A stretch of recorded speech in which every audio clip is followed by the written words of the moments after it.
কুমিল্লায় এবারের ঈদ বাজারের চাহিদায় শীর্ষে রয়েছে খাদির পাঞ্জাবি ও থ্রি পিস। এছাড়াও ফতুয়া, শাড়ি, বিছানার চাদরেও বিশেষ চাহিদা দেখা গেছে।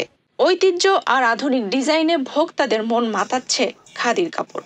বাজারে বিভিন্ন পণ্যের দাম বাড়লেও বাড়েনি খাদি পোশাকের দাম। কাপড়ের মান ভালো ও রং পাকা হওয়ায় ক্রেতারাও খাদিতে ঝুঁকছেন। কুমিল্লার খাদির পোশাকের সুখ্যাতি দেশ জুড়ে। কুমিল্লায় আসলে খাদি কাপড় ছাড়া খালি হাতে ফিরেছেন এমন লোক কমই পাওয়া যাবে। বর্তমানে কুমিল্লা শহরে খাদির নাম সংযুক্ত দোকান আছে 4 শতাধিক। নগরীর রাজগঞ্জ বাজারে পশ্চিম দিক থেকে কান্দিরপাড়ে রামঘাটলা পর্যন্ত এসব দোকানের অবস্থান। বর্তমানে কুমিল্লা জেলায় 1,500 পরিবার এই পেশায় জড়িত। কুমিল্লায় খাদি কাপড় বিক্রির আলাদা মার্কেটও রয়েছে। উৎসব পার্বণে, ঈদে, পূজায় আমরা বিভিন্ন ফ্যাশনেবল কাপড় তৈরি করি, যাতে সাধারণ ক্রেতাদের যাতে চাহিদা মেটানো যায়। এবং এইটাকে মাথায় রেখে এবারও আমরা এই ঈদে আমরা অনেক কিছু আইটেম বের করেছি। এবং সবচেয়ে আনন্দের ব্যাপার হলো, আমাদের সার্থকতা হলো, যারা আগে তার বাবার সাথে এসে ঈদের কেনাকাটা করত, এখন সে তার সন্তানের জন্য সেই খাদি কাপড় কেনাকাটা করতেছে। বছর জুড়েই থাকে খাদি কাপড়ের চাহিদা, তবে বেশ আরামদায়ক ও আকর্ষণীয় হওয়ায় ঈদে খাদির কদর বাড়ে আরো কয়েক গুণ বেশি।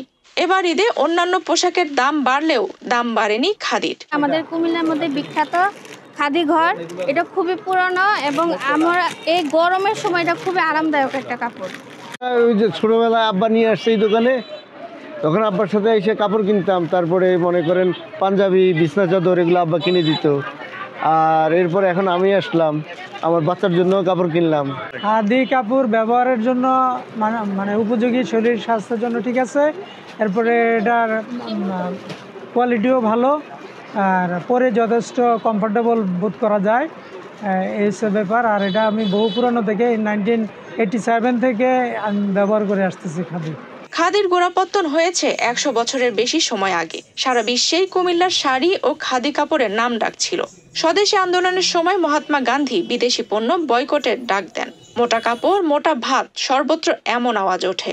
স্বদেশী আন্দোলনের পর খাদি কাপড়ের জনপ্রিয়তা তুঙ্গে ওঠে। কুমিল্লার মানুষ খাদি কাপড় পছন্দ করতেন।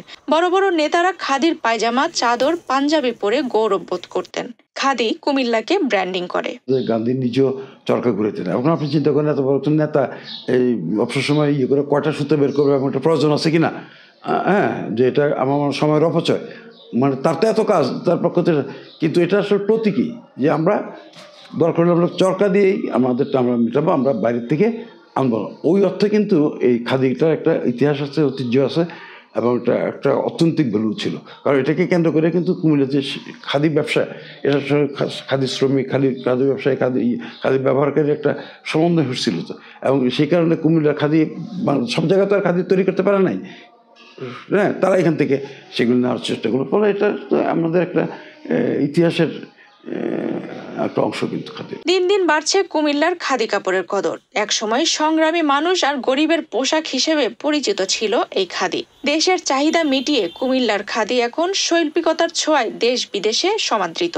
খাদির কাপড় যাচ্ছে আমেরিকা, ইংল্যান্ড, মধ্যপ্রাচ্য সহ পৃথিবীর বিভিন্ন দেশে। আর এই সাফল্য ও সুনাম অর্জিত হয়েছে বহু বছর ধরে অনেক কারিগর আর ব্যবসায়ীর অক্লান্ত পরিশ্রমে। আফসানা রিপা, বাংলাদেশ প্রতিদিন।